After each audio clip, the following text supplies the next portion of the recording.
तो दोस्तों, आज का जो केस मैं बात करने वाला हूँ वो एक काफ़ी हिस्टोरिक केस है। और ये ऐसा इंडिया का पहला केस है जिसमें वुमेन सीरियल किलर को कन्विक्ट किया गया, मतलब उसे सज़ा मिली थी। और ये बहुत ही कोई ट्रॉमा से उभरी हुई औरत नहीं थी, ये एक कॉमन औरत थी जो कि अपने कॉमन रीजन्स की वजह से विलन बनी। और इस केस से हमें सबक सीखने को ये मिलती है कि कोई भी कभी भी इस क्राइम में उतर सकता है। और ये काफ़ी कॉमन रीज़न है और पहचान पाना बहुत मुश्किल है कि हमारे आसपास ऐसा कोई सीरियल किलर मौजूद है या नहीं है। So without wasting any time, let's talk about the case of cyanide Mallika. आज तक मैंने जितने भी केसेस बताएं उसमें मैंने क्राइम को शुरुआत में एक्सपोज नहीं किया, मैंने लास्ट तक बचा के रखा था।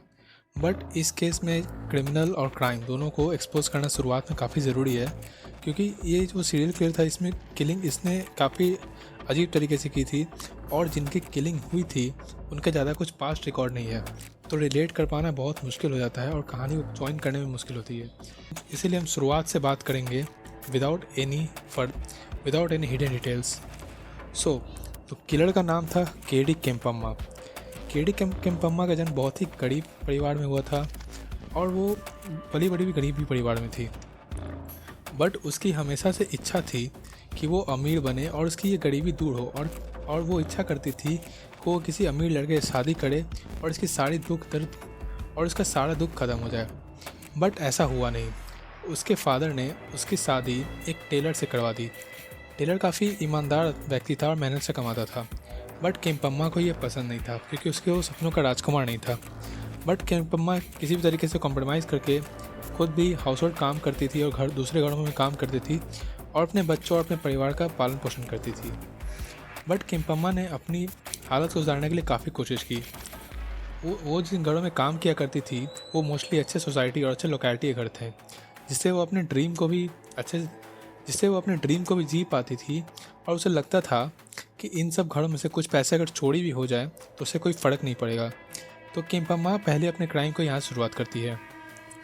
वो धीरे धीरे करके इन सब घरों में से छोटे छोटे सोने के जेवर चुराना शुरू कर दिए। अब केम्पम्मा को ये तो पता कि सोना काफ़ी महंगा होता है, पर कितना महंगा होता है ये नहीं पता था। तो इसके लिए जब वो अपना पहले चोरी की और सोनार की दुकान पर उसे बेचने गई तो उसने जो प्राइस सुना उससे उनके होश उड़ गए।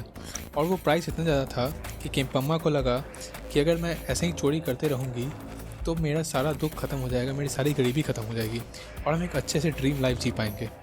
तो केम्पम्मा ने इसे कंटिन्यू किया और साथ ही साथ उसने अपने पति के साथ मिलकर एक चीट फंड बिजनेस भी स्टार्ट किया, जिसमें काफ़ी लोगों ने इन्वेस्ट किए हुए थे। तो जैसा कि मैंने आपको बताया था कि उसका पति काफ़ी अच्छा था और टेलर था, तो उसके पति काफ़ी ज़्यादा कॉन्टैक्ट्स थे और उन्हीं कॉन्टैक्ट्स से मध्य उसे काफ़ी ज़्यादा लोग मिल गए थे उसके चीट फंड में इन्वेस्ट करने के लिए, जिसकी वजह से चीट फंड में काफ़ी अच्छा खासा पैसा आ गया था। बट केम्पम्मा की नीयत ख़राब थी।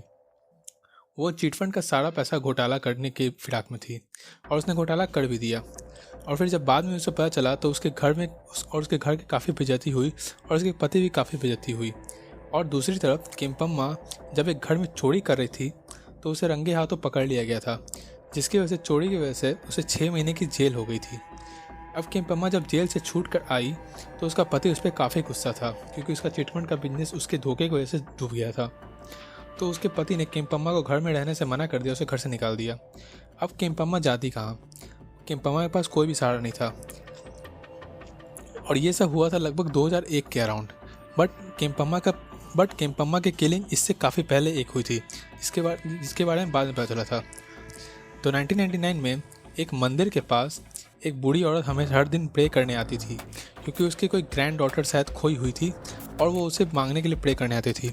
केम्पम्मा कुछ दिनों तक उसे ऑब्जर्व किया और फिर उसने उस बूढ़ी औरत को बोला कि वो एक ऐसा पूजा पाठ जानती है जिसकी वजह से उसकी ग्रैंड डॉटर वापस आ सकती है।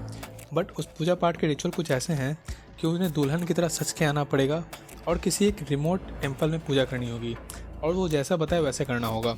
तो जब केम्पम्मा के सामने वो बूढ़ी औरत पूरे सच के आई तो केम्पम्मा ने उसे मंदिर के सिरों से उतरते वक्त चाकू मार के उसकी हत्या कर दी और उसके गहने वहने चुरा लिए थे। तो ये था केम्पम्मा का पहला केस। अब वापस आते हैं 2001 पर। जब उसे घर से निकाल दिया गया तो केम्पम्मा अगेन क्राइम के रास्ते पर चल गई। उसने फिर से अपनी वही तरकीब अपनाई। वो मंदिरों के पास जाती थी और ऐसे हेल्पलेस लोगों को देखती थी जिनका वो शिकार कर सकें और जो मजबूर हों।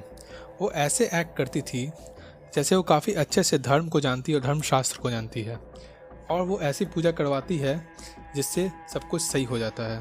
पहले विक्टिम जैसा कि मैंने बताया 1999 में एक 30 साल की महिला ममता राजन थी, जिसको उसने टेम्पल के पास मारा था। फिर 2007 में केम्पम्मा ने 5 और औरतों का मर्डर किया था, और उसकी सेकेंड विक्टिम थी एलिजाबेथ नाम की एक औरत जो कि 52 साल की थी, जो कि सतनपुर में रहती थी। एलिजाबेथ भी सेम मंदिर में प्रेयर कर रही थी क्योंकि उसे कुछ दुख तकलीफ थी, और केम्पम्मा उसे काफ़ी दिनों से ऑब्जर्व कर रही थी। फिर केम्पम्मा ने उसे झांसा दिया कि वो एक ऐसा पूजा पाठ की विधि जानती है जिससे उसके सारे दुख खत्म हो जाएंगे, बट उसने वही कंडीशन रखी कि उसे सज धज के आना होगा और पूरे गहने पहन के आने होंगे। फिर जब पूजा पाठ खत्म हो जाता है तब केम्पम्मा उन्हें ग्लास ऑफ वाटर देती है और उसे बोलती है कि आँख बंद करके पीने के लिए, पर वो ग्लास ऑफ वाटर में एक जहर मिला हुआ रहता है, जिसको पीते ही विक्टिम की जान चली जाती है और केम्पम्मा उसके सारे गहने वहने लेकर चली जाती है। एक्चुअली उस ग्लास ऑफ वाटर में साइनाइड रहता है, जो कि केम्पम्मा सोनार के दुकान से लाती थी, क्योंकि सोनार से उसकी अच्छी खासी जान पहचान थी सोने की जेवर बेचते हुए। तो उसे पता चल गया था कि साइनाइड काफ़ी जहरीला होता है और सोने को साफ़ करने के काम आता है। तो उसने साइनाइड का ही यूज़ किया अपने विक्टिम को मारने के लिए, और वो हर बार नए नए विक्टिम जब मिलती थी तो वो अपना नाम बदल बदल के जाती थी। केम्पम्मा की थर्ड विक्टिम थी यशोदा अम्मा, जो कि 60 साल की थी।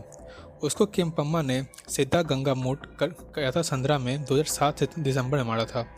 केम्पम्मा ने उसे प्रॉमिस किया था कि एक ऐसा रिचुअल परफॉर्म करेगी कि उसकी वजह से उसका अस्थमा ठीक हो जाएगा। फिर अगेन उसने उसे एक मंदिर में बुलाया, उसे पूजा करवाई और फिर आँख बंद करके उसे खाने के लिए दिया जिसमें साइनाइड मिला हुआ था, जिसको खाते ही उसकी मौत हो गई और केम्पम्मा ने उसके सारे जेवर वगैरह चोरी करके रफू चक्कर हो गई। उसका चौथा विक्टिम था 60 साल की मुनिया अम्मा, जो कि गाना गाती थी डिवोशनल टाइप। वो येलाहंका की थी और केम्पम्मा ने उसका मर्डर यदुपुर सिंथलागेश्वर टेम्पल में किया था। उसकी फिफ्थ विक्टिम थी पिलम्मा, जो कि अगेन 60 साल की बूढ़ी औरत थी, जिसको केम्पम्मा ने मद्दूर व्यादापुरा में मारा था। पिलम्मा एक मंदिर की पुजारी थी जो कि हेब्बल टेम्पल में था।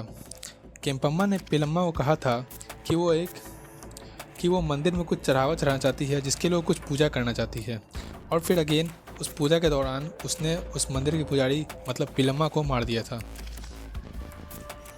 फिर केम्पम्मा की लास्ट विक्टिम जिसके उसे पकड़ा गया था वो थी नागवनी, जो कि 30 साल की महिला थी। नागवनी को बहुत दिनों से बच्चा नहीं हो रहा था और वो चाइल्डलेस थी, तो मंदिर में हमेशा जाती थी प्रार्थना करने के लिए उसे बच्चा हो जाए।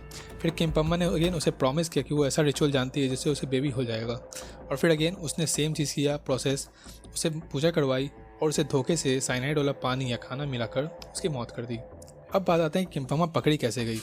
तो कहा जाता है कि केम्पम्मा ने एक और औरत को मारा था जो कि 22 साल की रेणुका थी, जो कि एक पिलग्रिम सेंटर में काम करती थी कोलार डिस्ट्रिक्ट में 2006 में। केम्पम्मा रेणुका के यहाँ काम किया करती थी और रेणुका अपने सिस्टर मनी के साथ रहती थी, क्योंकि रेणुका का पति बाहर दुबई में काम किया करता था। रेणुका से केम्पम्मा की काफ़ी अच्छी खासी जान पहचान हो गई थी। फिर एक दिन अचानक रेणुका अचानक घर से गायब हो गई, तो मनी ने पुलिस में कंप्लेन लिखाई कि रेणुका अचानक से गायब हो गई, और उसका शक भी था केम्पम्मा पे, और उसके घर से काफ़ी ज़्यादा जेवर भी गायब थे। तो उसे शक था कि केम्पम्मा ने चोरी के वजह से रेणुका किडनैप किया और उसका मर्डर कर दिया। और फिर कुछ दिन बाद रेणुका की बॉडी मिली, पर डेड बॉडी, जो कि टेम्पल के एक डॉर्मेटरी में मिली थी। रेणुका का हस्बैंड शंकर जब दुबई से वापस आया तो उसने मिसिंग रिपोर्ट पुलिस को लिखवाई, और पुलिस इस पर से ज़्यादा सीरियस हो गई थी। और रेणुका लगभग 7 दिसंबर 2006 से गायब थी, और उसके हस्बैंड ने ये अंदाज़ा लगाया था कि केम्पम्मा ने रेणुका को कहा होगा कि वो एक लड़के को जन्म दे सकती है अगर वो उसके बताए हुए रिचुअल्स को फॉलो करे, क्योंकि उनका ये बच्चा नहीं था। बट चूँकि केम्पम्मा हर जगह अपना नाम बदल बदल के जाती थी तो उसे ट्रैक करना इतना भी आसान नहीं था। बट वहाँ से एक लीड मिली उनको। पास कहीं किसी गाँव में एक लेडी सोनार की दुकान पे काफ़ी सारे जेवर बेचने लगी थी। उसका नाम जय अम्मा बताया जा रहा था, और चूँकि पेपर में काफ़ी जगह फ़ोटो छप चुका था कि ये जेवर मिसिंग है, अगर कोई बेचे तो उसे आगाह कर दिया जाए।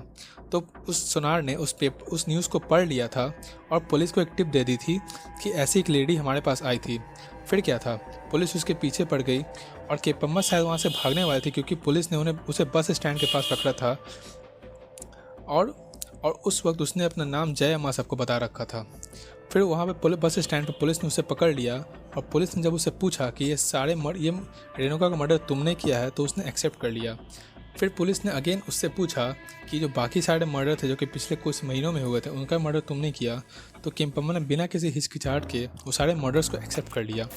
फिर पुलिस ने जब उससे पूछा कि उसने ऐसा क्यों किया, तो पुलिस को ये पता चला कि उसका कोई ऐसा पर्सनल दुश्मनी नहीं था किसी के साथ भी, वो बेसिकली पैसे और जेवरों के लिए ही सबका मर्डर की। फिर जब उसे पूछा गया कि उसने मर्डर ही क्यों किया, वो उसे कुछ सुंघा कर बेहोश करके चोरी कर भी सकती थी। तो किम्पम्मा ने ये कहा वो जिनसे भी सोना चोरी करती थी उनसे पहले काफ़ी अच्छी जान पहचान बनाती थी, तो वो नहीं चाहती थी कि कोई उसका स्केच बनाकर न्यूज़पेपर में या कहीं पब्लिश हो, इसलिए वो अपने हर विक्टिम को मार देती थी।